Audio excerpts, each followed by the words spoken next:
हमारे मसाइल बहुत डीप हैं। एक हुकूमत जो जा रही है वो उनको हल कर सकती है। हो बाएं सिर दी बाजी लग जावे। कैंसर से आदमी नहीं मरता, कैंसर के इलाज से इंसान मरता है। जनाब बैंकों से सूद को खत्म करो, हुकूमत इनके खिलाफ सख्त एक्शन क्यों नहीं लेती? They're submissive in nature and they're easier to train. PSL के दौरान I had the chance of interacting with the dogs a lot.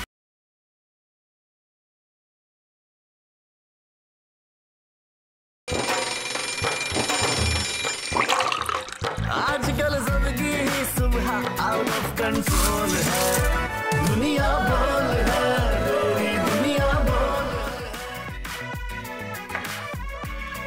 अस्सलाम वालेकुम नाज़रीन, प्रोग्राम में आपको खुश आमदेद कहेंगे। मैं हूं आपके साथ सहरिश ज़ुहैब और मेरे साथ मौजूद हैं फ़हीम।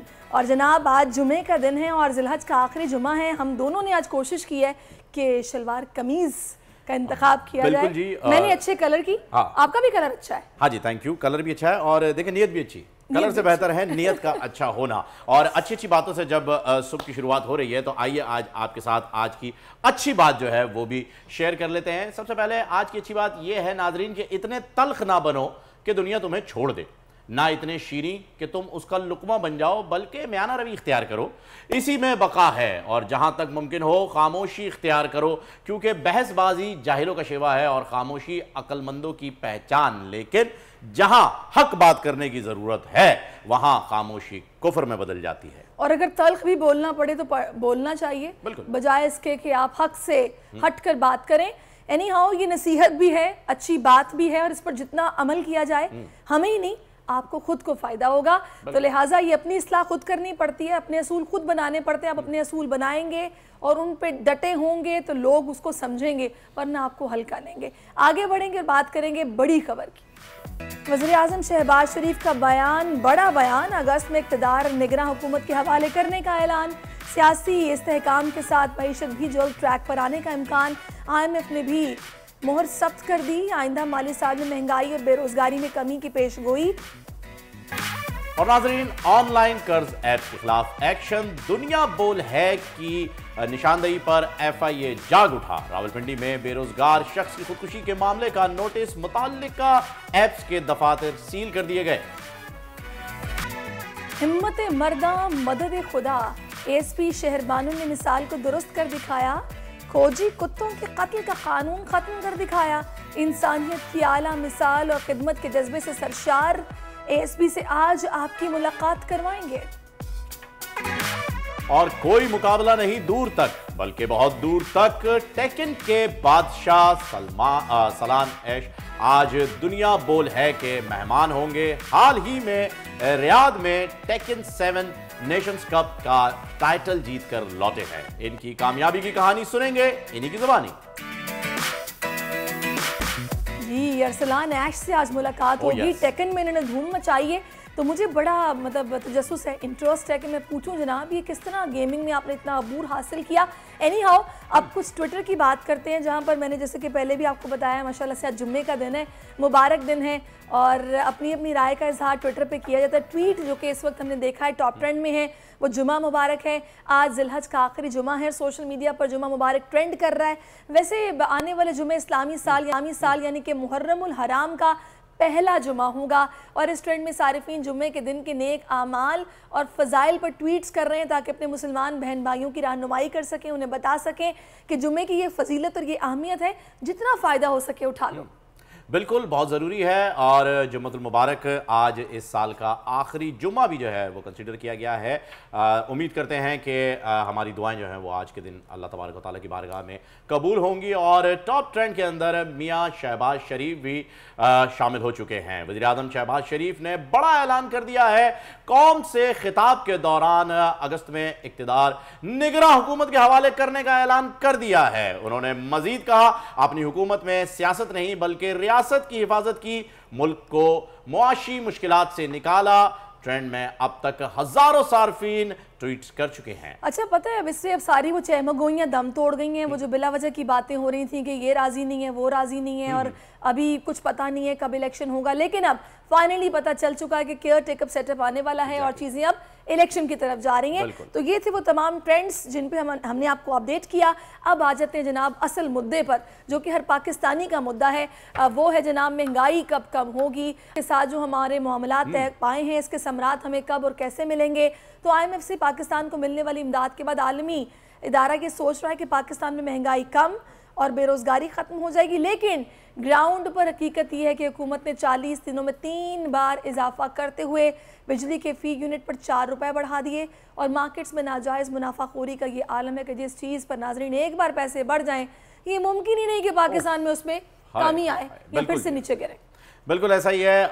हमारे पास जो चीज़ एक बार बढ़ जाती है वो कम नहीं होती है। जैसे कि मिसाल ले लीजिए आप, फ्यूल पेट्रोल गैस जितनी भी इकसाम है इसकी, बढ़ते तो इस पर 25-30 रुपये और कम होते हैं जी 50 पैसे, 1 रुपये 10 पैसे, 30 पैसे। तो इस कमी का कोई ख़ास फ़ायदा खातिर का होता नहीं है, लेकिन मईशत पर बात करने के लिए आज हमारे साथ कुछ मेहमान भी बिल्कुल मेहमान भी होंगे। मैं ये भी बता दूं कि IMF का ये मानना है कि रवा माली साल में पाकिस्तान की मुआशी शरह नमू बढ़ जाएगी और बेरोजगारी 8.5% से कम होकर 8% पर आने का इम्कान है।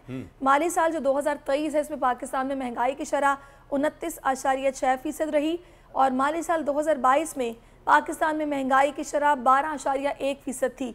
ये सारी सूरत हाल थी और एक्सपेक्टेशन अब ये है कि अब आगे जो नई हुकूमत बनेगी, इंशाअल्लाह नई हुकूमत जब बनेगी IMF के पास फिर जो आना होगा उससे पहले उनके शराइत पूरे करना बहुत ज़रूरी है, अदरवाइज़ आगे मुश्किल बन सकती है। तो फ़िलहाल ये जो मुआहदा हुआ है इससे हमें फ़ायदा कब तक मिलेगा या प्रोलॉन्ग करेगा, ये जानने के लिए माहिर मुआशियात डॉक्टर खाकान नजीब साहब हमें ज्वाइन कर चुके। डॉक्टर साहब बहुत शुक्रिया आपके वक्त का। डॉक्टर खाकान, मुझे ये बताएगा कि एक आम पाकिस्तानी क्या उम्मीद रखे, ये जो स्टैंड बाय मुआहदा हुआ है, अब केयर टेकअप सेटअप आ रहा है, महंगाई इसी तरह कम होती जाएगी या फिर एक ये सिर्फ ये थोड़ा सा ताज़ा हवा का झोंका है, मामलात फिर ख़राब होंगे आगे चलकर? बिस्मिल्लाहिर्रहमानिर्रहीम। एक तो ये देखें कि पाकिस्तान के लिए इस वक्त अपने ये जो माली खसारे यानी कि जो बैलेंस ऑफ पेमेंट्स जिसको हम कहते हैं उसको संभालने के लिए, डॉलर्स को इंश्योर करने के लिए और जिस डॉलर लिक्विडिटी क्रंच में पाकिस्तान फंसा हुआ है उससे बाहर आने के लिए IMF को एज एन एंकर यूज करना बहुत जरूरी था।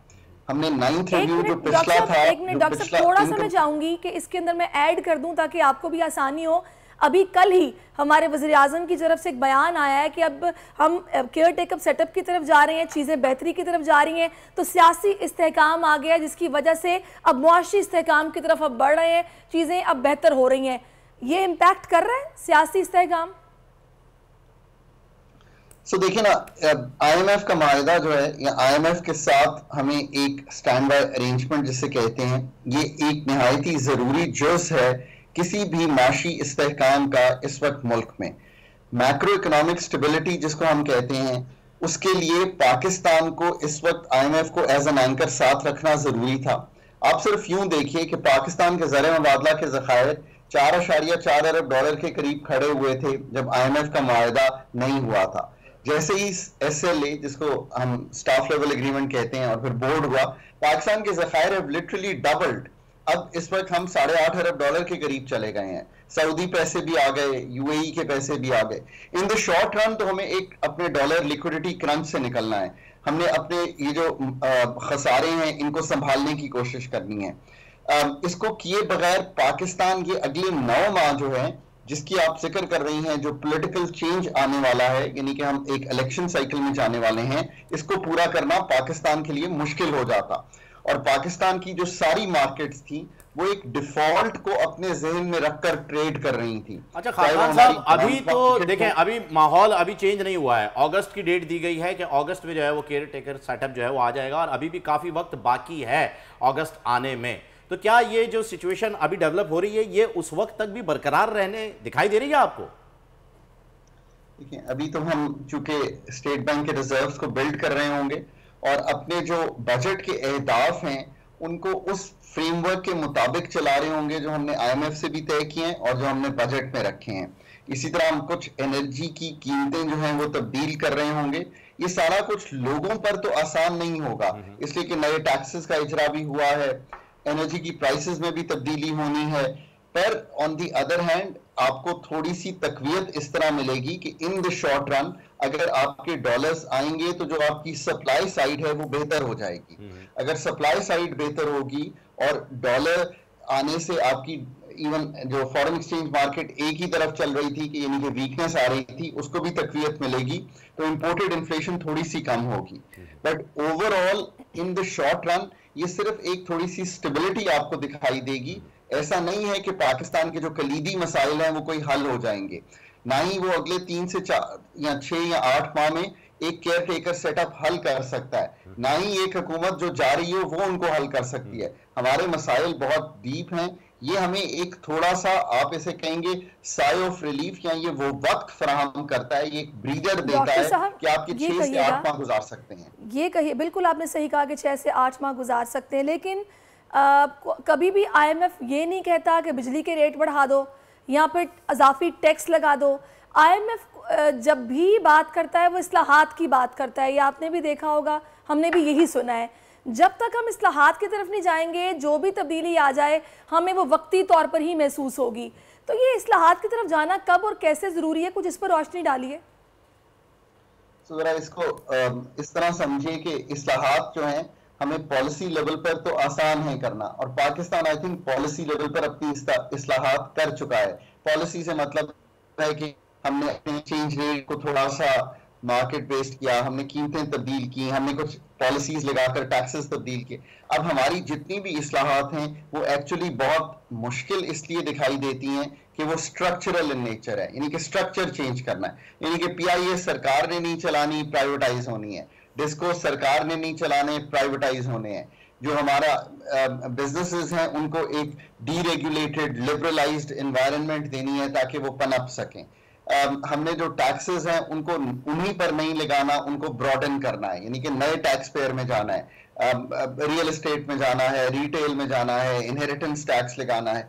अगर ये सब काम आपने करने हैं तो ये inherently these are the real, जैसे आप कहेंगे ना, पॉलिसी से आगे जाकर और इकोनॉमी का जो स्ट्रक्चर है उसको तब्दील करने वाली इस्लाहात आपको करनी है। डॉक्टर साहब, इकोनॉमी का स्ट्रक्चर तब्दील करने के लिए इस्लाहात तो हमारे पास आ गई है, लेकिन मेन चीज जो हमारी इकोनॉमी को इफेक्ट करती है वो है डॉलर रेट। अभी हमारे पास डॉलर्स आ गए हैं, अच्छा खासा रिजर्व हो गया है और डॉलर ने रुपए ने जो है वो अपनी कदर बढ़ाना शुरू कर दी है। लेकिन ये बताइएगा कि डॉलर कब तक स्टेबल रहेगा, ये गिरता रहेगा, रुकेगा, या ये मसनूई तौर पर कम किया गया है, केयर टेकर सेटअप आने के बाद दोबारा बढ़ जाएगा? देखिए, एक तो ये है कि पूरे पाकिस्तान को अनफॉर्चुनेटली ये हुआ है कि बहुत ज्यादा हमने ये जो रुपए की कदर है इस पे फोकस कर दिया है। रुपए की कदर जो इन दी एंड होती है ना, वो होती है कि आपकी पैदावारी सलाहियत मुल्क की क्या है, क्या आप दुनिया को कुछ बेचते हैं, क्या आपकी जो प्रोडक्ट्स हैं वो दुनिया खरीदना चाहती है। ये ऐसी सिचुएशन नहीं है, इसलिए रुपया कमजोर होता है, ये असल वजह है।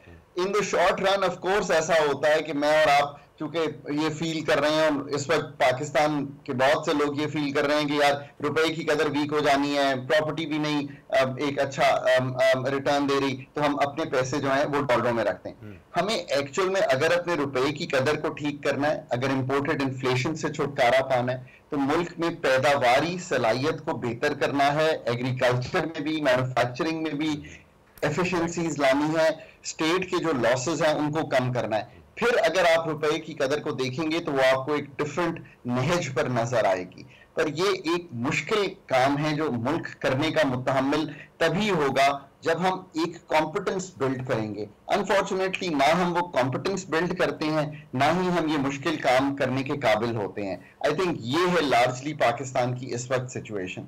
अगर आने वाली जो भी नई हुकूमत है इस चीज को तब्दील करेगी तो हम आगे बढ़ेंगे, वरना आप मुझे 5 साल बाद दोबारा इंटरव्यू कर दीजिएगा, हम यहीं पर खड़े होंगे। एग्जैक्टली। ठीक है, बहुत शुक्रिया आपका खाकान नजीब साहब, आप हमारे साथ मौजूद रहे और आपने ओवरऑल सिचुएशन पर अपना एनालिसिस दिया। और बिल्कुल आपने ठीक कहा कि ये 7-8 महीने के लिए हमें रिलीफ ज़रूर मिला है, लेकिन जब तक हम प्रॉपर स्ट्रक्चरल इस्लाहात नहीं करेंगे, चीज़ें मुकम्मल तौर पर बेहतरी की तरफ नहीं जाएंगी। हमें बार बार IMF की तरफ तो जाना ही है, तभी हमारा ये मईशत का पहिया चलता है। तो इसके लिए इस्लाहात बहुत ज़रूरी है कि इन लॉन्ग रन फहीम हमारी जान छूट जाए कि बार बार हम इस टेंशन में ना हो कि डिफॉल्ट या फिर इमदाद नहीं आ रही तो मुल्क चलेगा कैसे। बिल्कुल डिप्रेशन का शिकार हो जाते हैं हम, पूरी बहसियत कौम हम डिप्रेशन में ही रहे हैं पूरा अरसा कि हमें ये बताया गया कि जी हम कभी भी डिफॉल्ट हो सकते हैं, और एग्जाम्पल दी जा रही थी श्रीलंका की, लेकिन अल्लाह का शुक्र अल्हम्दुलिल्लाह हम उस नहज तक नहीं पहुंचे। अलबत्ता डॉलर जो है वो अभी डॉक्टर साहब ने जैसे बताया कि हर इंडिविजुअल को इफेक्ट करता है सहरिश, क्योंकि हर शख्स ने या तो कहीं घूमने जाना होता है या कोई अपनी ज़रूरत की चीज़ बाहर से मंगानी होती है, यहाँ तक कि बच्चों के दूध के डब्बे भी अगर आ रहे हैं तो वो भी बाहर से इंपोर्ट हो रहे हैं और डॉलर रेट की वजह से वो भी इफेक्ट कर जाता है। खैर अच्छी खबर यही है कि मईशत का पहिया जो है वो चल पड़ा है और अल्लाह करे कि पहिया चलता रहे इसी खुशी में। कुछ बात मौसीकी की होती है जनाब। पाकिस्तानी मारूफ गुलकारा के नए गाने फनकारी की इन दिनों सोशल मीडिया पर धूम है। बोल न्यूज़ के नुमाइंदे भी हमारे साथ होंगे जो कि हमें उनसे मुलाकात करवाएंगे। आयमा बेग से फहीम का भी आपके साथ हुई है, वो भी बहुत सारी फनकारियां थोड़ी बहसियत पाकिस्तानी आपने की होगी शायद किसी के साथ फनकारी। अक्सर ऐसा होता है, हमें मौका मिल जाता है हम भी कर देते हैं फनकारी किसी के साथ, कोई हमारे साथ भी कर जाता है। जी दूध का दुल्हा या कोई नहीं है, लेकिन मोइन जुबैर यहाँ पर मौजूद है आयमा बेग के साथ और उनसे जो है क्या गुफ्तगू चल रही है आइए उनसे बात करते हैं। What do you Moin Zubair? जी हमारे साथ आज मौजूद हैं आयमा बेग। इनका गाना रिलीज़ हुआ है फ़नकारी। अभी इन्होंने इससे पहले वशमले रिलीज़ किया, वो भी पॉपुलर हुआ, और जो फ़नकारी गाना है वो भी इस वक्त सोशल मीडिया समेत दीगर जो प्लेटफॉर्म्स हैं वहाँ पर टॉप ट्रेंडिंग कर रहा है। आयमा बेग से जानते हैं, बड़ा यूनिक नाम है, इस गाने में क्या पैगाम दिया है आयमा ने? अस्सलाम वालेकुम आयमा। अस्सलाम वालेकुम जी, कैसे हैं आप? अल्हम्दुलिल्लाह। अच्छा नाम से तो लग रहा है कोई आर्टिस्टिक काम है बीच में। वीडियो भी हमने देखी, गाना भी सुन लिया। जिन्होंने नहीं सुना सुबह सवेरे उनको क्या पैगाम देंगी? ये फनकारी नाम आपने चूज़ क्यों किया? पहली बात तो ये, जिन्होंने नहीं देखा उनको पहला पैगाम तो ये कि आप अभी जाएं यूट्यूब पे और आयमा बेग ऑफिशियल पे जाके गाना सुने और देखें, फिर बताइएगा कैसा लगा। आपने क्या सवाल किया था कि फनकारी नाम क्यों चूज़ किया? मैं गाना सुनकर आया हूँ जब से आपने रिलीज़ किया उससे लेकर अब तक, अगर आपके 1 मिलियन या 1 बिलियन व्यूज़ होंगे ना, उसमें 1 लाख व्यूज़ तो मेरे होंगे। That's nice. यही चाहिए मुझे, यही स्पिरिट चाहिए। तो फनकारी का इसका नाम फनकारी क्यों है? ओके, फनकारी इसका नाम इसलिए क्योंकि इट्स अबाउट सो सी फनकारी can be, this word is very, ये बड़ा एक ट्रिकी सा वर्ड है।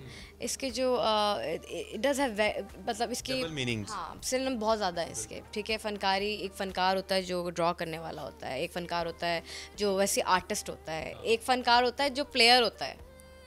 प्लेयर की बात कर रहे हैं हम इधर, the one who tries to play games, ठीक है, जो थोड़ा ईवल होता है, हम उसकी बात कर रहे हैं। इस गाने में उसी फनकारी की बात हुई हुई है, जो फनकारी जिस तरह हम लोग आम अपनी लैंग्वेज में यूज़ करते हैं कि यार हैंड हो गया यू नो, फनकारी लगा गया कोई, उर्दू में या पंजाबी में कहें हाथ हो गया। एग्जैक्टली जी। चलें एक और चीज़ बताएं, गाने की वीडियो हम देखते हैं, आप बड़ा अच्छा एक्ट कर रही हैं, गा भी रही हैं उसमें, और एंड पे आयमा बेग विलन के तौर पे सामने आती है। जी बिल्कुल, यही that's so that was the twist of this music video, that I was gonna play the, I am playing the protagonist and then in the end I am also the antagonist. So वो इसलिए क्योंकि there is a message in this video. We wanted to put this message, like insert the message very in a very subtle way, like not on your face कि हाँ this is the message, this is what we wanna present. वो message ये था और है, it's about mental health. It could be, it's not specifically for any girl or it's not specifically for any guy. ये किसी मर्द औरत पे नहीं है, ये किसी पे भी हो सकता है। और रीज़न ये थी गाने की बनाने की क्योंकि मैंने अपनी पर्सनल लाइफ में भी बहुत सारे ऐसे लोगों को देखा है और देखती आ रही हूँ, और कुछ को बहुत बुरी तरह सफ़र करते हुए देखा। जब आप फीलिंग्स को बहुत ज़्यादा, इमोशंस को अपने अंदर बॉटल अप कर लेते हो, you know, you bottle up all the emotions, you don't talk to anybody, and you also know that you've been made a fool of, you know, like somebody's playing games with you. And in the video, if you look in the video, लोगों पे एतमाद करते हैं, तो फिर अगर आप खुद भी सेंसिटिव हो तो फिर यही हाल होता है। सेंसिटिव मेरे ख्याल से हर कोई एक हद तक होता है, और अगर किसी के साथ इस तरह का कोई मतलब लाइक फाइन, मैंने तो सिर्फ एक चीटिंग एक फैक्टर उठा लिया ना, वरना लेकिन इस तरह की बहुत सारी चीज़ें हैं जो कि आपको मेंटली जो है वो बीमार कर सकती हैं, जो 4 दीवारी के अंदर हो रही होती हैं, ठीक है ना। I just picked out cheating because it was easy to shot, ठीक है ना। हमने कहा ओके वीडियो वाइज अगर हम देखें तो हाँ ये करना ईजी होगा। अच्छा आइमा, 2 सवाल आपसे लास्ट हैं। एक चीज़ बताएं, अभी वशमले को हम अगर एक्सक्लूड करें, उससे पहले आपने जो कवर सॉन्ग गाया था कैफ़ी खलील का, उसमें भी आपसे मेरे समेत और भी लोगों ने सवाल किए होंगे कि ये गाना आपने क्यों गाया। उसके बाद फिर अब फनकारी गाना, वो भी तकरीबन उसी तरह का मैसेज मिल रहा होता है। तो आइमा बेग वाकई इतनी ज़्यादा हर्ट है? यार अच्छा, जब बंदा इतना हर्ट होता है ना तब वो कुछ भी नहीं कर रहा होता, तब वो कमरे में बंद होके चुप करके बैठा हुआ उदास बैठा होता है। तो जब वो उसके ओवरकम कर जाता है ना उस हर्ट के, तब वो फिर ऐसे गाने तब वो फिर अपना जो वो टाइम जो उसने इतना डिप्रेस गुजारा होता है उसको कैश करता है और वो उसको यूज़ में लाता है और उसको आर्ट बनाता है। तो मैं तो एक्ट्रेस नहीं हूँ, ठीक है ना, तो मैं मुझे तो हर दिन कोई नया कैरेक्टर प्ले करने को नहीं मिलता, but in my music videos और मेरे लिरिक्स में I can tell them what I want to talk about, right. अगर मैं किसी को डिस करना चाह रही हूँ, मैं डिस सॉन्ग बना सकती हूँ। अगर मैं किसी को ये कहना चाह रही हूँ कि भाई मुझे तुम बहुत पसंद हो, मैं ये भी बता सकती हूँ। अगर मैं ये कहना चाह रही हूँ दैट आई हेट यू, मैं ये भी बता सकती हूँ। अगर आपको लगता है कि 2 गाने दोनों मिलते हैं तो ऐसा वैसे नहीं है। वो तो बड़ा कैफी वाला तो बड़ा, वो तो प्यार हो के, हाँ फिर वो भी बहुत डीप गाना था। वो तो बहुत डीप गाना था, इसलिए क्योंकि उसमें तो बात की हुई है डिज़ायर की भी ना, उसने तो ख्वाहिशों की बात की हुई है और बाद की बात की हुई है कि हाथों पे मेहंदी ये वो ब्ला ब्ला, यू नो, वो बना लो। एग्जैक्टली उन्होंने बात तो वो तो आगे की बात की हुई है जो नहीं हो सका। वेयर एज फनकारी में वो फनकारी की बात कर रही है कि you were playing with me but I know your games। अच्छा लास्ट सवाल है, सुबह सवेरे लोग सुन रहे हैं, आइमा बेग कुछ सुनाएंगी हमें? कुछ भी सुना दें। आपको क्या सुनाओ, आप बाजी सुन लें? बाजी सुना दें। बाजी सुन लें, ओके।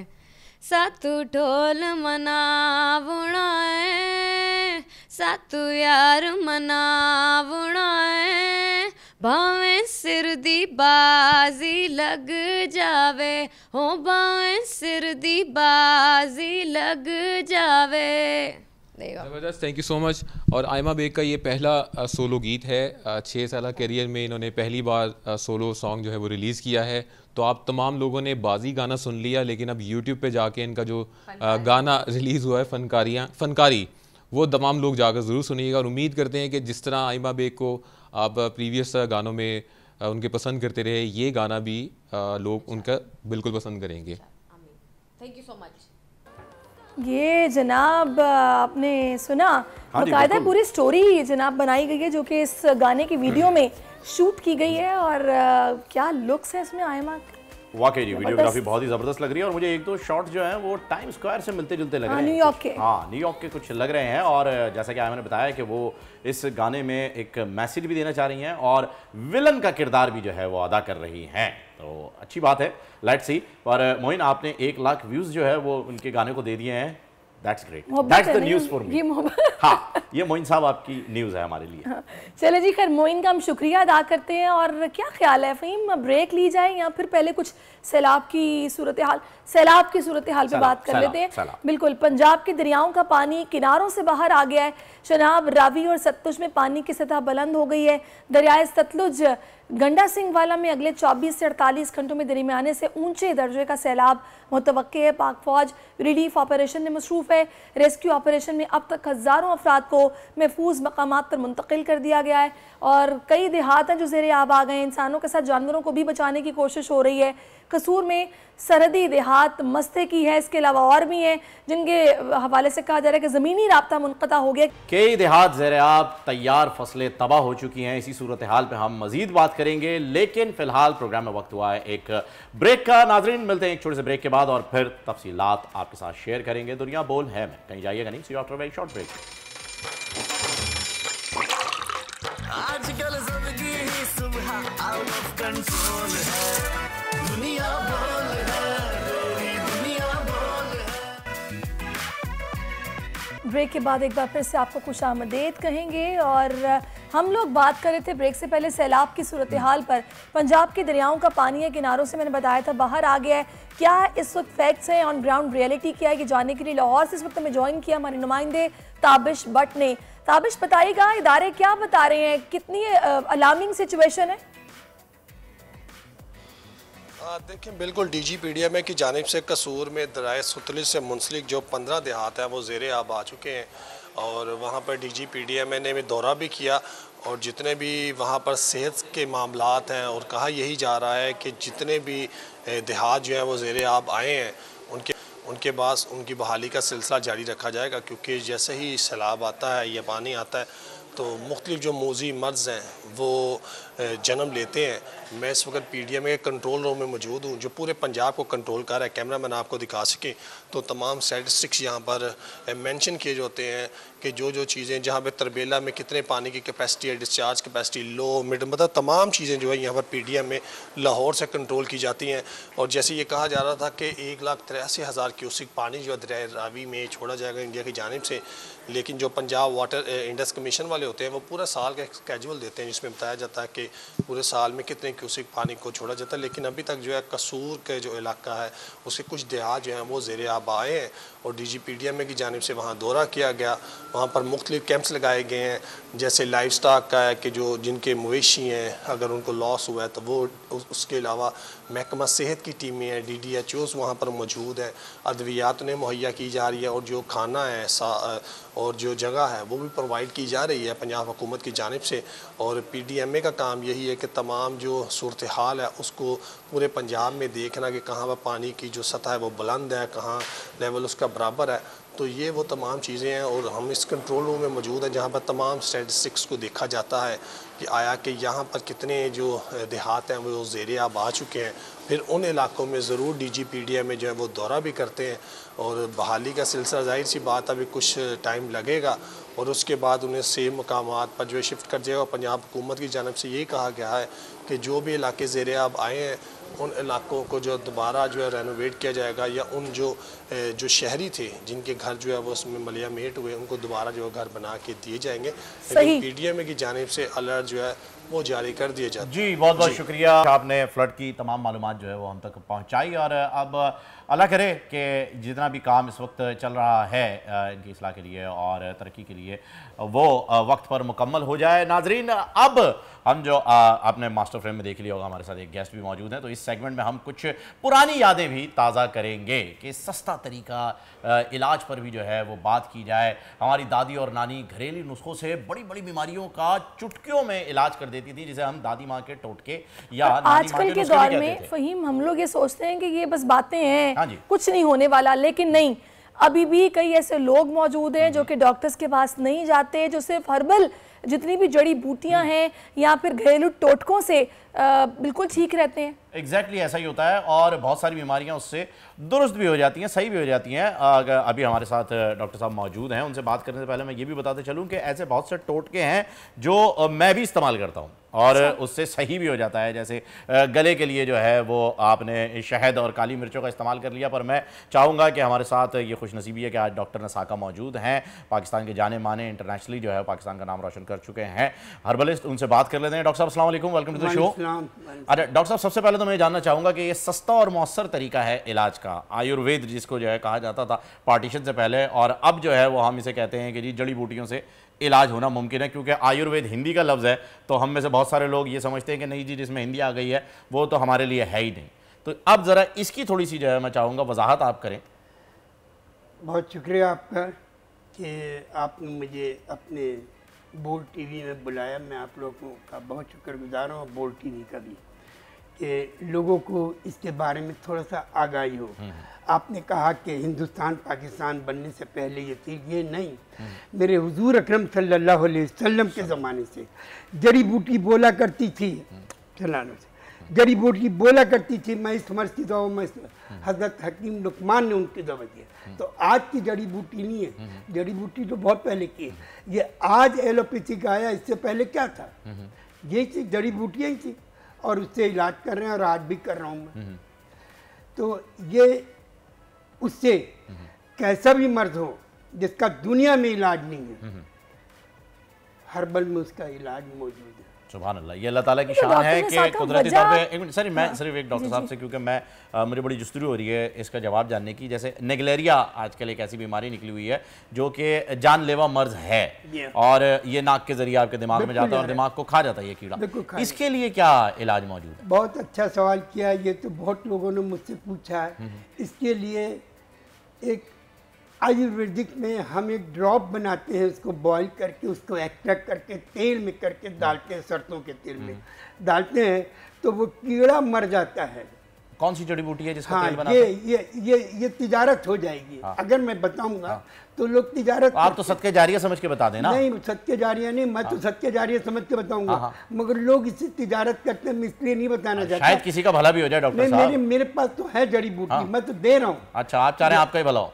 जाहिर बात तो मुझे मालूम, मेरे बाद जो है मेरी बेटी को मैंने अपने साथ बिठा लाया है कि बेटा ये सीख लो, और उनको भी ये कहा कि इसमें 1 रुपया नहीं कमाना, फी सबीलिल्लाह मैं लोगों को बांट रहा हूँ और बांटता रहूँगा जब तक मैंने इसी उस पर अपने घरदार गाड़ियाँ सब बेच दी, डिफेंस का घर, पीसीएस का बंगला, यानी इसका इलाज मौजूद है और आपके पास है मौजूद। बिल्कुल, लोग हैं। कितने दिन के अंदर ये इसका जो है वो इलाज, क्योंकि इसके तो सिम्टम्स ही जो है वो 6ठे दिन आते हैं और 7वें दिन इंतकाल हो जाता है। जैसे आपको सिम्टम इसके बुखार लगे तो फौरन उसे देख लीजिए कि अगर सर में दर्द हो रहा, बुखार लगे तो इसका मतलब वो ड्रॉप डाल दीजिए, क्योंकि उनको होता है जो स्विमिंग वगैरह करते हैं जिसमें बैक्टीरिया और इस किस्म वाटर स्पोर्ट्स इन्वॉल्वमेंट, बिल्कुल ऐसा ही है, पैदा हो जाते हैं। वजू करने पर भी कह दिया गया गवर्नमेंट की जानिब से कि एहतियात करें।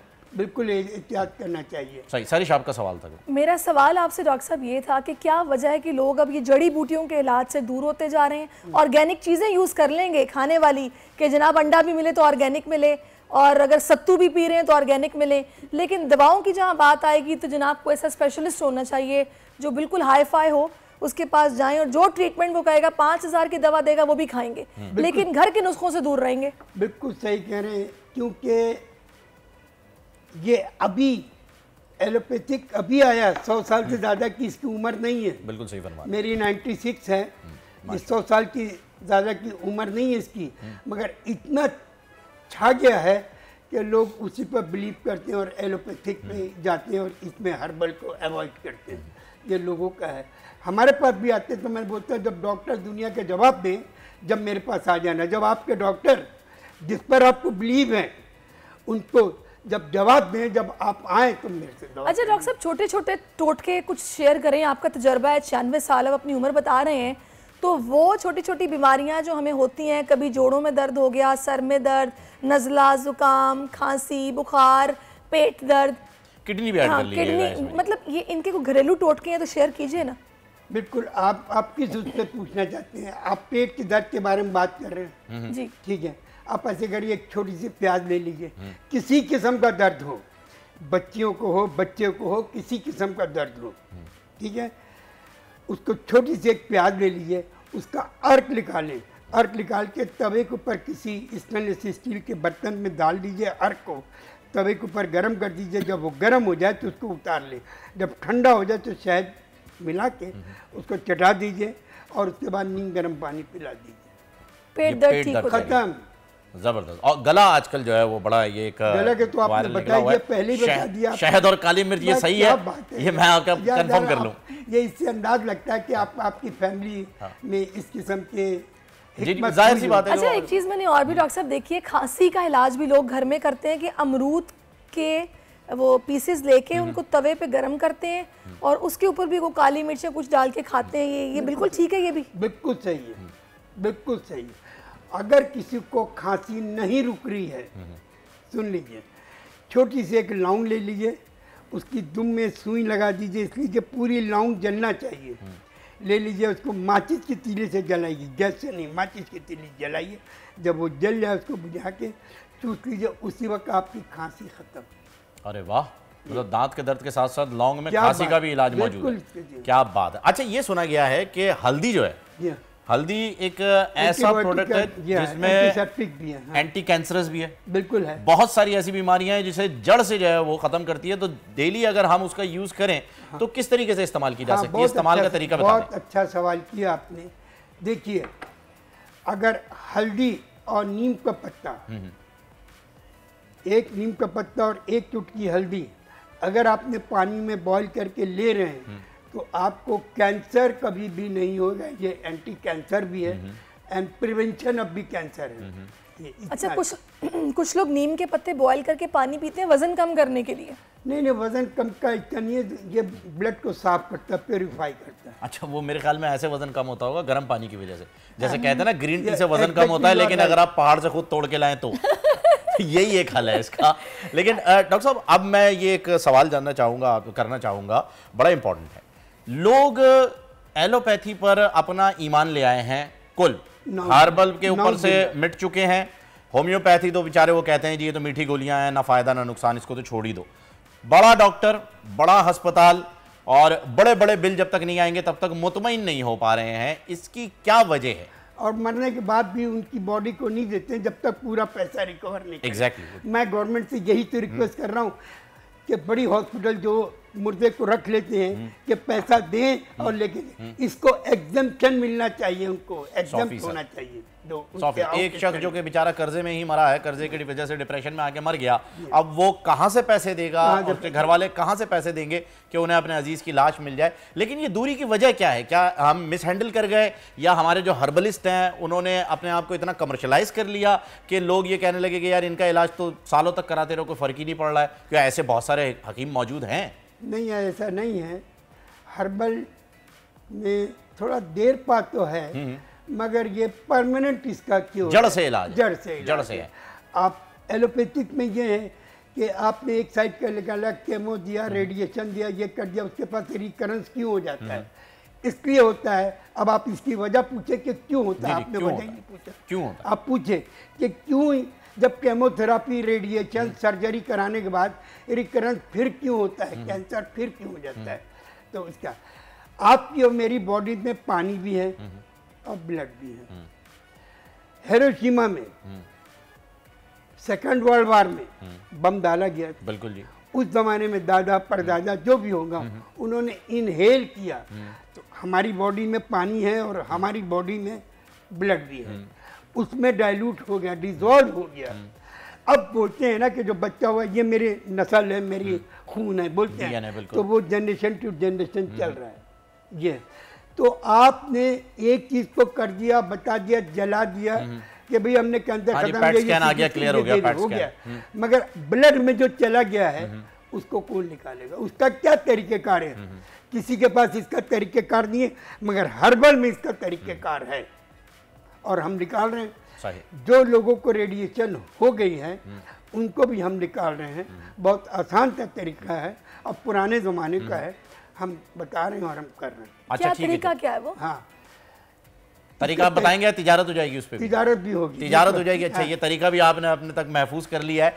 ये बता दीजिए एटलीस्ट कि कौन सी स्टेज के ऊपर आपसे रब्ता किया जा सके, क्योंकि कैंसर की तो स्टेजेस इतनी सारी हैं कि मामला अगर हाथ से निकल गया तो कहाँ तक जो है वो ये आप कहते हैं कि जी फर्स्ट स्टेज पे आपके पास आए, सेकंड पे आए, कीमो के बाद आए, पैट स्कैन के बाद आए, कब आए? बहुत अच्छा सवाल किया आपने। देखिए, कैंसर जो है वो एक दिन में कैंसर नहीं बनता, it will take very long time. 4 साल 5 साल में ये बनता है। जब कैंसर बनता है तो उस वक्त आपको बिल्कुल पता नहीं चलता, उस वक्त पता चलता है जब सतह पर आता है। जब सतह पर आता है और उसको दर्द होता है तो डॉक्टर के पास जाते हैं, यहाँ पेनाडोल और ये वोरेन वगैरह देते हैं दर्द के लिए, ठीक है। इसके बाद भी वो सही नहीं होता है तो वो बोलते हैं अब इसका वो कराइए, बायोप्सी वगैरह कराइए, तो पता चलता है उनको। तो ये इसका मतलब ये है कि बहुत टाइम लगता है कैंसर को बनने में।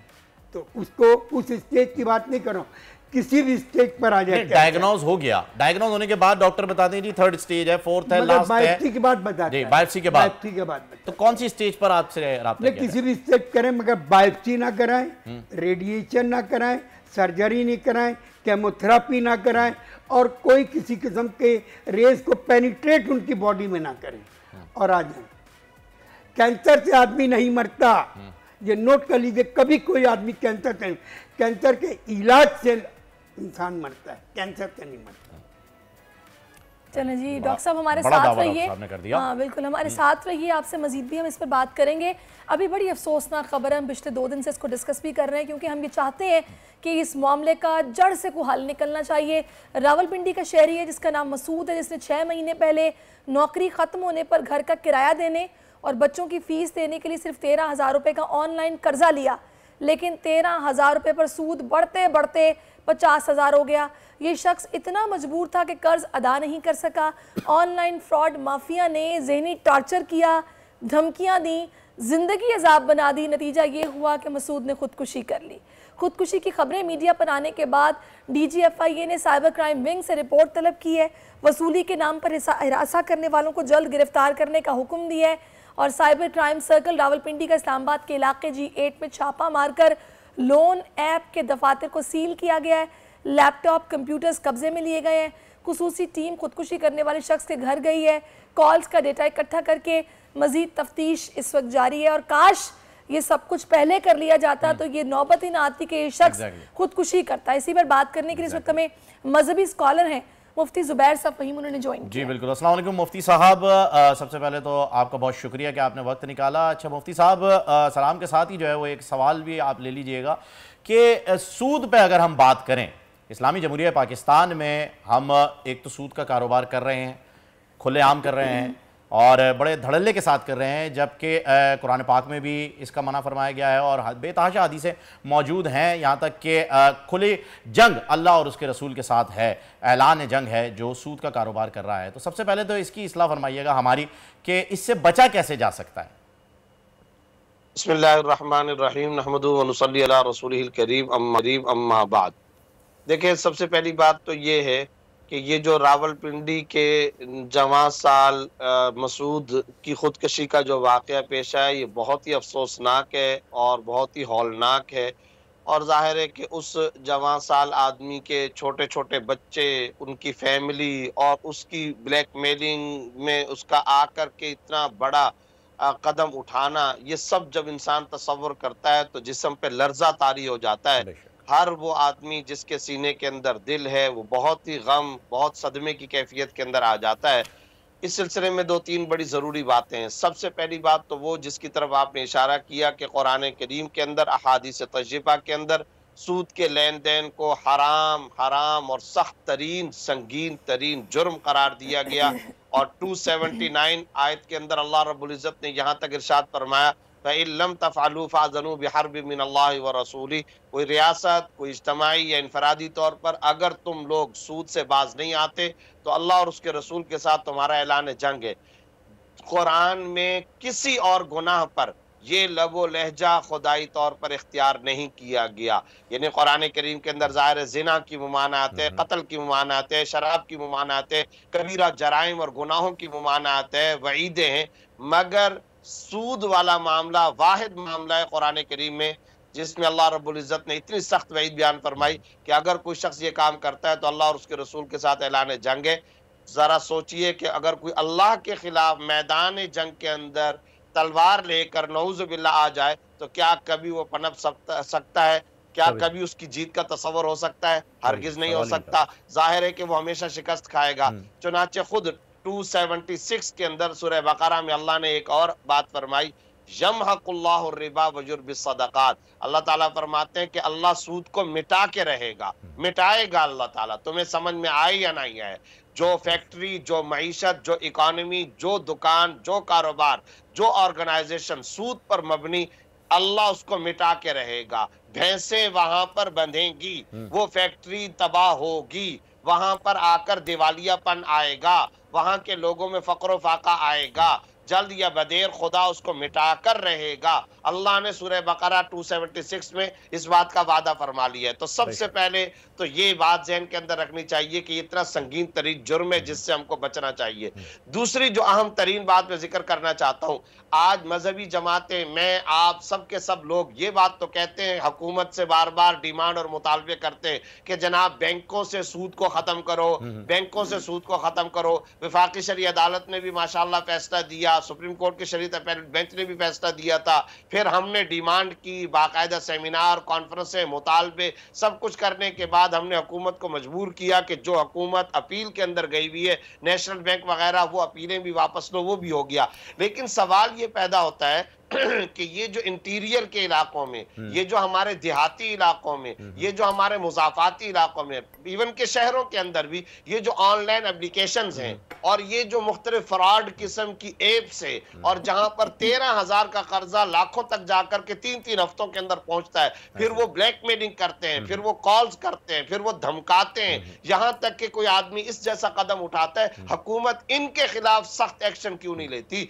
इनको क्यों नहीं जकड़ती है, इन पर पाबंदियां क्यों नहीं लगाई जाती है, इनको क्यों नहीं लटकाया जाता है, इन्होंने जो नौजवानों की जिंदगी को अजेरन करके रख दिया है, इनके खिलाफ सख्त तरीन फौजदारी, दहशतगर्दी के वाक़यात, ये व्हाइट कॉलर जराइम है, ये डाका है और ये खतरनाक डाका है। एक तो वो डाका है जो साहब बिल्कुल ऐसा ही है। इसी तरीके से अभी हुकूमत ने कार्रवाई का आगाज तो किया इस्लामाबाद में, लेकिन एक सवाल जो है यहाँ पर वो भी मेरे जहन में उठा है और मैं चाहूंगा कि उस पर भी आप जो है वो हमारी रहनुमाई फरमाइएगा कि अभी तो हमने बात की है जी जो लोग सूद पे कारोबार कर रहे हैं, जो पैसे दे रहे हैं, ठीक है, उनकी। अब सामने जो आते हैं, अगर हम दीनी और इस्लामी एतबार से देखें तो खुदकुशी भी सरन हराम है, ये तो अमानत है आपके पास अल्लाह ताला की जानिब से, और इसके बाद आपके मामलात ख़त्म नहीं होते हैं, आपके घर वालों के ऊपर वो अजाब जारी रहेगा, वो तलवार लटकी रहेगी अगर आप अपनी ज़िंदगी का खात्मा कर लेते हैं तो। एक ये, और इसके साथ ही एक और चीज़ ऐड करते चलूँगा, उसमें भी आप रहनुमाई फरमाइएगा कि आका सल्लल्लाहु अलैहि वसल्लम हज़रत मोहम्मद मुस्तफ़ा सल्लल्लाहु अलैहि वसल्लम ने उस शख्स का जनाजा पढ़ाने से इनकार कर दिया था जो मकरूज़ था, और फिर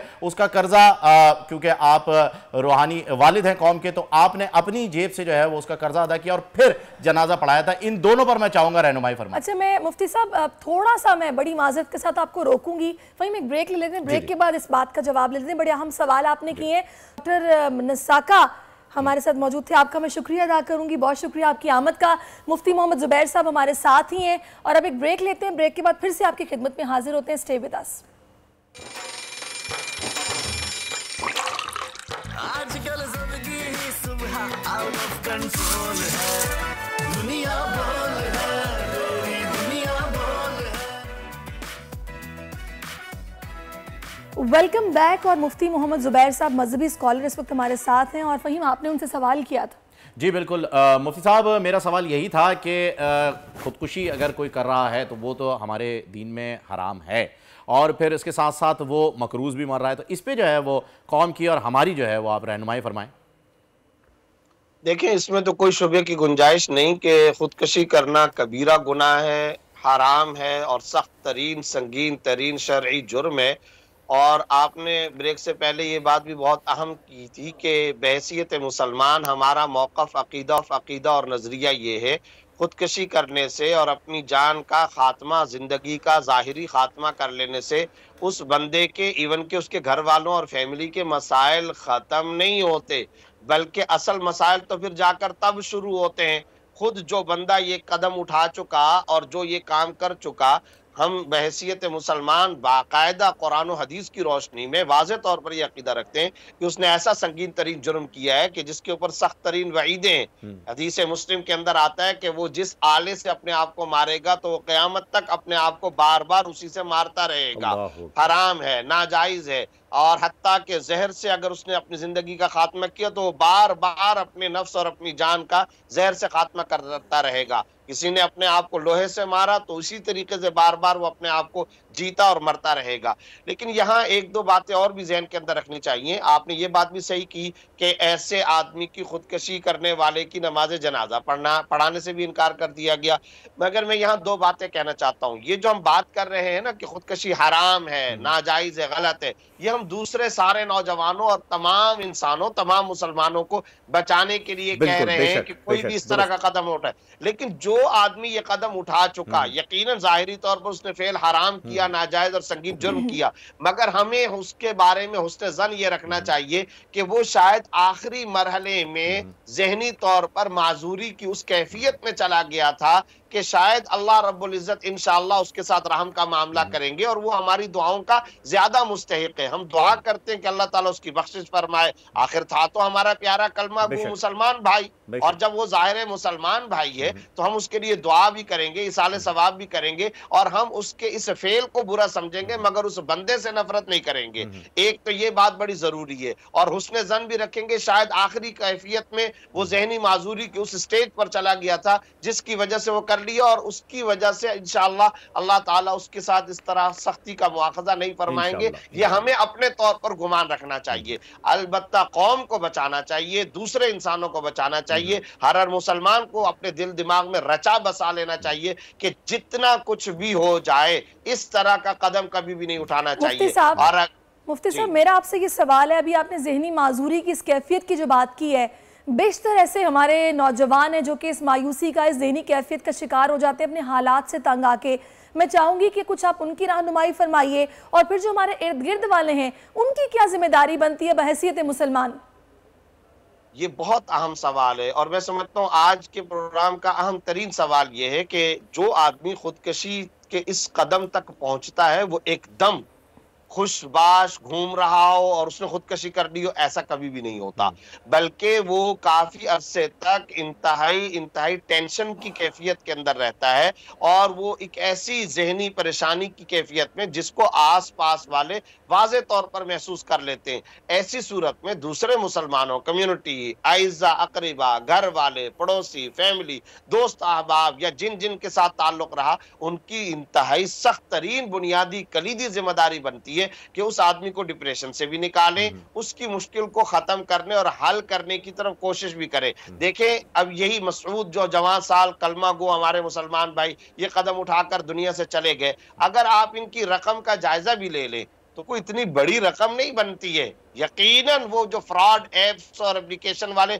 उन्होंने तो इंतहाई संगीन तरीन जुर्म किया। हमने इब्तदा में कह दिया हुकूमत को चाहिए सिर्फ और सिर्फ बातें नहीं बल्कि सख्त तरीन कार्रवाई उनके खिलाफ की जाए, और उनको असल में वो मुजरिम है, कातिल हैं, उनको अगर पकड़ा जाए और उनको लटकाया जाए ताकि दूसरे भी लोग बचेंगे। मगर ये साथ साथ जहन में रखना चाहिए कि ये जो दूसरे अफराह, पाकिस्तान कैसी चैरिटी वाली कंट्री है, यहाँ कैसे कैसे लोग पड़े हुए हैं, अगर ये इमाम मस्जिद के पास, अपने खानदान के बुजुर्ग के पास, अपनी फैमिली के दूसरे अफराद के पास अगर जाकर मोहब्बत के साथ बात करे, फिर कुरान में अल्लाह क्या कह रहा है, कुल या इबादी अल्लज़ीना असरफू अला अनफुसिहिम ला तक़नतू मिन रहमतिल्लाह, ए मोहम्मद सल्लल्लाहु अलैहि वसल्लम कह दीजिए मेरे उन बंदों से जिन्होंने अपने नफ्सों पे जुल्म कर लिया। जैसे उन्होंने एक मरतबा संगीन जुर्म तो कर लिया कि इन्होंने सूद पर कर्जा ले लिया, अब अल्लाह फरमा रहे ला तक़नतू मिन रहमतिल्लाह, जो जुर्म तुम दुनिया में कर चुके, मगर एक वादी में कदम ना रखना। वो वादी कौन सी है? मायूसी की वादी।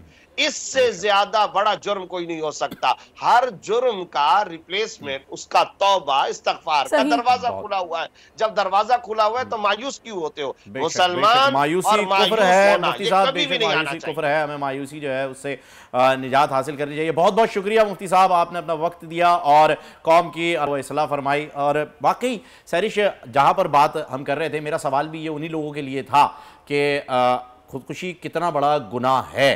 आप एक अमानत अल्लाह ताला की आपके पास है, आपकी जान, आपका जिस्म, ये अमानतन आपके पास है जो कि एक दिन वापस चला जाएगा, तब तक आपने इसका ख्याल रखना है। तो कोशिश ज़्यादा से ज़्यादा ये कीजिए। मुफ्ती ज़ुबैर साहब ने बहुत ही खूबसूरत बात की कि अपनी मस्जिद के इमाम के पास जाएं, अपने बुजुर्गों के पास जाएं, अपने बड़ों के पास जाएं, दोस्तों के पास जाएं, रिश्तेदारों के पास जाएं और अपनी परेशानी का हल तलाश करें। अपनी ज़िंदगी का इख्तिताम हल नहीं है। बिल्कुल, और ऐसी सिचुएशन में नमाज जितना आपको सुकून देती है, अल्लाह से कुर्बत जितना आपको मुतमईन करती है, कोई चीज़ नहीं करती। आपको इस पर अमल करेंगे तो यकीनी तौर पर फ़ायदा होगा। आपकी रहनुमाई बहुत अच्छी की है मुफ्ती मोहम्मद ज़ुबैर साहब ने।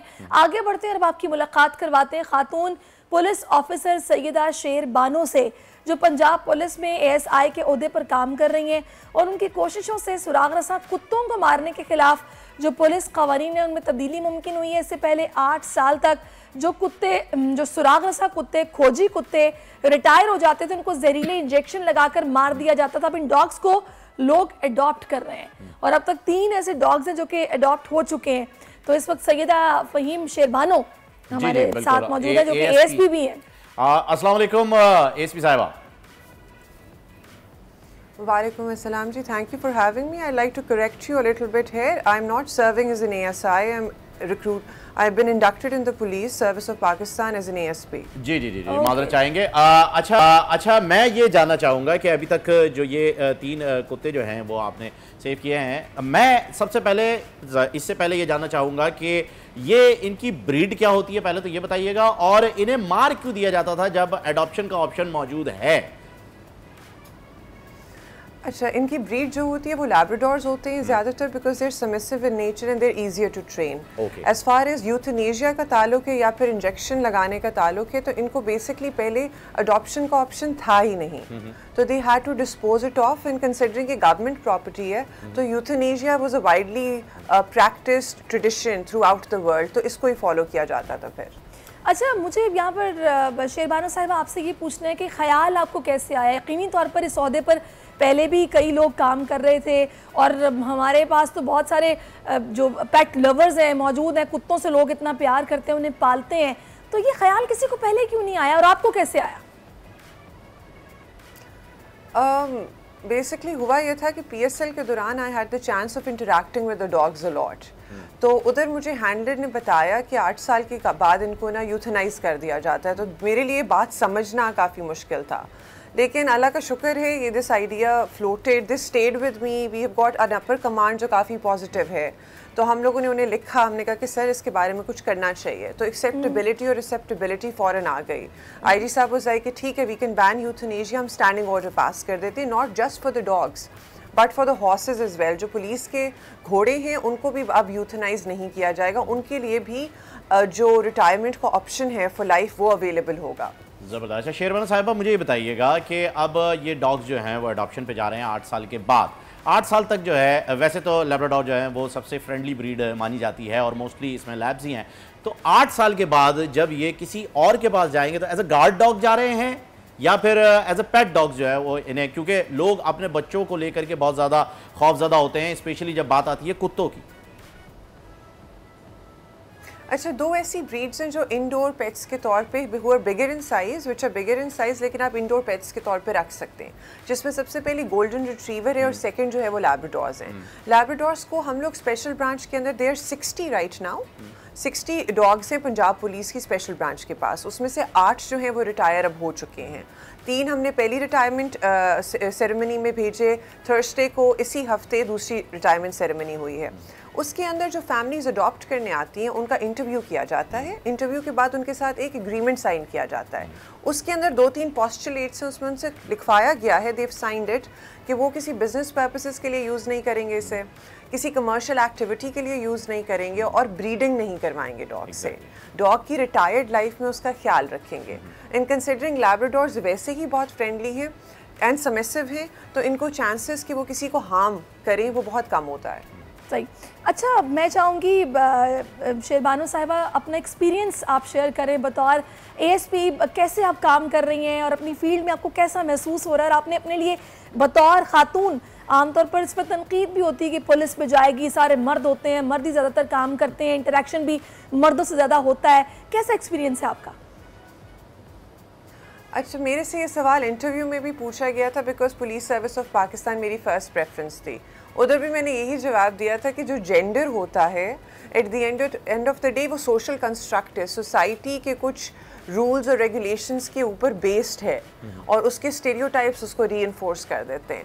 वंस यू रियलाइज़ कि एक सोशल कंस्ट्रक्शन के ऊपर बेस्ड है और आप उसको क्रैक कर लें उस बैरियर को, मेंटल बैरियर को, तो फिर it doesn't matter whether you are a female और a male, once you wear a uniform तो you have to perform your duties like any other officer.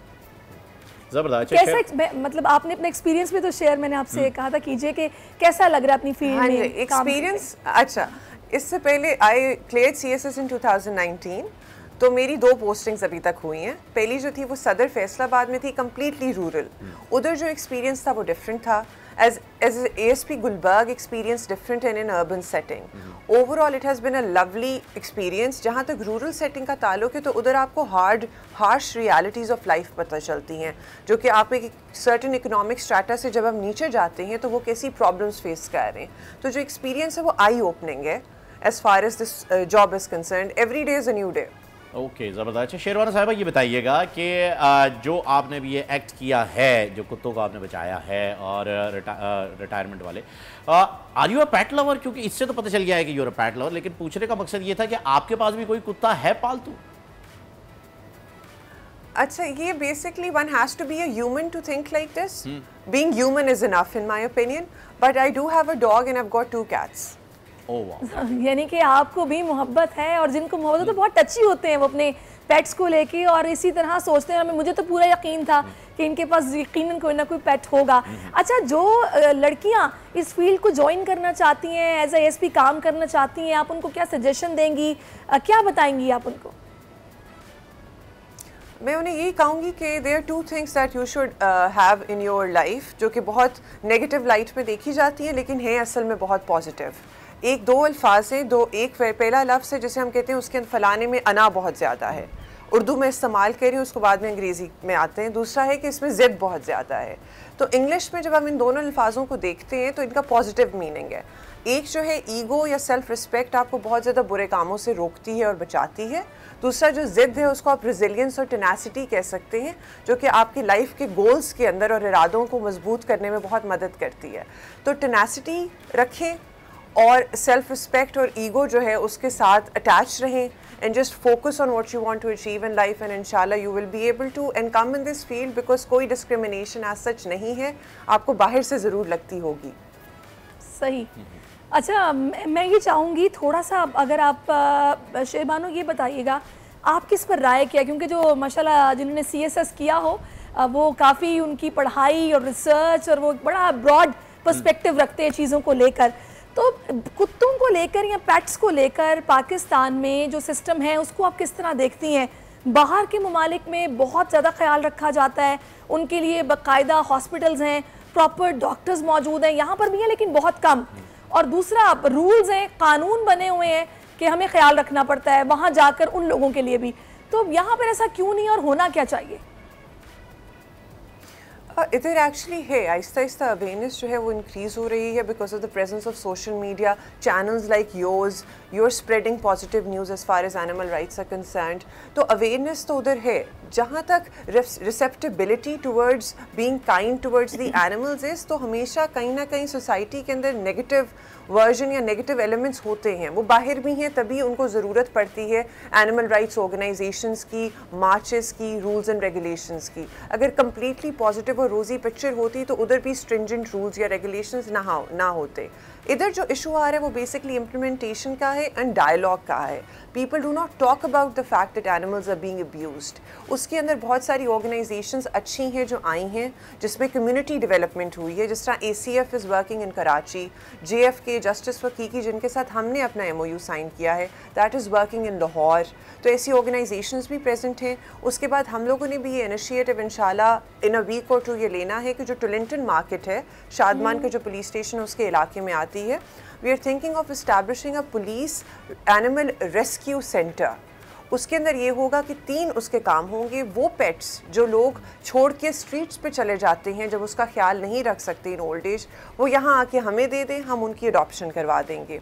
वो पेट्स जो उनको करीबी इलाकों में मिलते हैं, जिनको एक्सीडेंट की वजह से वो चल नहीं सकते या उनकी कोई इंजरी है जिसको वो चाहते हैं कि ठीक करवा दी जाए या हम हॉस्पिटल में एडमिट करवा दें, उनका हम ख्याल रख लेंगे.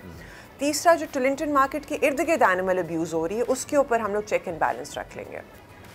ओके जी. अच्छा, मैं एक सवाल यहाँ पर पूछना चाहूँगा आपसे उसी हवाले से जो इंटरनेशनल एक्सपोजर की बात की अभी सारिश ने, कि अगर हम देखें अमेरिका में जैसे K9 डॉग जो है उसे यूज़ किया जाता है तो उसके पास अपना पूरा एक प्रोटोकॉल है और एक ऑफिसर की ही जो है वो इक्विवेलेंट वैल्यू रखता है. और उसके बाद रिटायरमेंट के बाद जो है इनके लिए एक अलग से रिटायरमेंट प्लान भी मौजूद होता है, जो कि यहाँ पाकिस्तान में शुक्र है कि आपने ये इनिशिएटिव लिया है और रिटायरमेंट के बाद कुत्ते को एटलीस्ट ज़िंदगी तो मिल रही है. उसके बाद जाकर के देखा जाएगा आगे कैसे एक्टिविटी होती है. और रिसेंटली कुत्तों को मेडल्स भी दिए गए थे किसी हवाले से, तो उसी स्टोरी के बारे में भी जानना चाहेंगे आपसे. अच्छा, ये हम लोगों ने अपनी रिटायरमेंट सेरेमनी का पार्ट बनाया था, looking at the international standards. It's not just the US, UK में भी ये होता है, अदर यूरोपियन कंट्रीज़. तो वी डिसाइडेड कि हम लोगों ने 2 चीज़ें देनी है, जो कि फैमिली जो डॉग को अडॉप्ट करेगी वो उसकी उसको हैंड ओवर कर दी जाएंगी as a token of thanks. सबसे पहली जो है वो सर्विस बैजेस हैं, उनको मेडल पहनाता है उनका ही हैंडलर जिसके साथ उन्होंने 8 साल गुजारे हैं अपनी ज़िंदगी के। दूसरा वो सर्टिफिकेट प्रेजेंट करता है फैमिली को, हैंडलर जो है वही। तो बेसिकली आइडिया ये था कि instead of killing them and ending their life, we need to thank them for the service जो उन लोगों ने हमें पाकिस्तान और पंजाब इन पर्टिकुलर के लोगों को दी है। बिकॉज ये PSL में मुझे याद है सबसे पहली जानदार चीज़ थी जो कदाफी स्टेडियम में एंटर होती थी, क्लियरेंस देने के लिए दुकानों को बंद करवा के उसका सर्टिफिकेट साइन होता था, और आखिरी जानदार चीज़ थी जो स्टेडियम से जाती थी हमारे साथ रात के 3 बजे once the teams used to leave. Okay, अच्छा शर्माना साहिबा, you guys have any plan to keep an eye on जो लोग अडॉप्ट कर रहे हैं वाकई ही जो एग्रीमेंट साइन करके गए हैं उसको फॉलो कर भी रहे हैं या नहीं? अच्छा, इसके अंदर हम लोगों ने जो एग्रीमेंट हम लोगों ने साइन किया उसके अंदर एक और पोस्टुलेट है आखिरी, उसके अंदर ये है कि special branch as well as the organization Justice for Kiki has the right कि वो फोटोग्राफ्स इनसे मंगवाएगी, इनसे वीडियोस मंगवाएगी और फिजिकली जाके डॉग को विजिट कर सकती है। अगर स्पेशल ब्रांच या जस्टिस फॉर कीकी के ऑर्गेनाइजेशन को ये लगे कि ये लोग डॉग का सही तरह ख्याल नहीं रख रहे तो they have the right to take the dog back.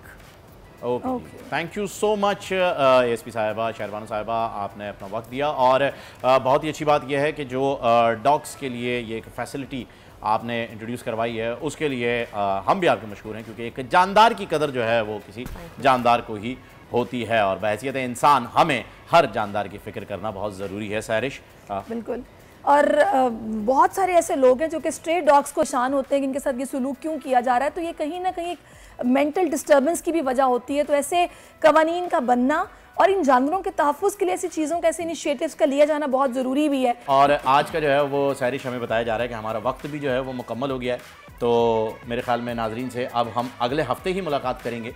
ये 2 दिन जो है वो बिना हमारे नाजरीन के गुजरेंगे हमारे, पर जाते जाते आप गुड बाय कह दीजिएगा। मैं सिर्फ यही बताना चाहूँगा जी कि अल्लाह हाफ़िज़, अपना बहुत ख्याल रखिएगा, अल्लाह हाफ़िज़। आजकल ज़िंदगी ही सुबह आउट ऑफ कंट्रोल है, दुनिया बोल है, तेरी दुनिया बोल है। अपना घर यूं मईशत का पहिया भी घूमेगा, मजदूर भी सर उठा के जिएगा, खेतों में हरियाली लहराएगी, किसान भी खुशियां समेटेगा, वक्त गुजर उम्मीद के चिराग जलते रहेंगे, महंगाई से भी जान छूटेगी, फैसले की घड़ी पाकिस्तान जीता है और पाकिस्तान ही जीतेगा। बोल बनेगा अवामी मसाइल की आवाज, पड़ेंगे कठिन फैसले, बात होगी मसाइल की लेकिन हल के साथ। देखिए खुसूसी नशरियात मिशन मईशत बुध के रोज 1 बजे सिर्फ बोल न्यूज पर। सब्सक्राइब करें और बेल दबाएं ताकि कोई खबर रह न जाए।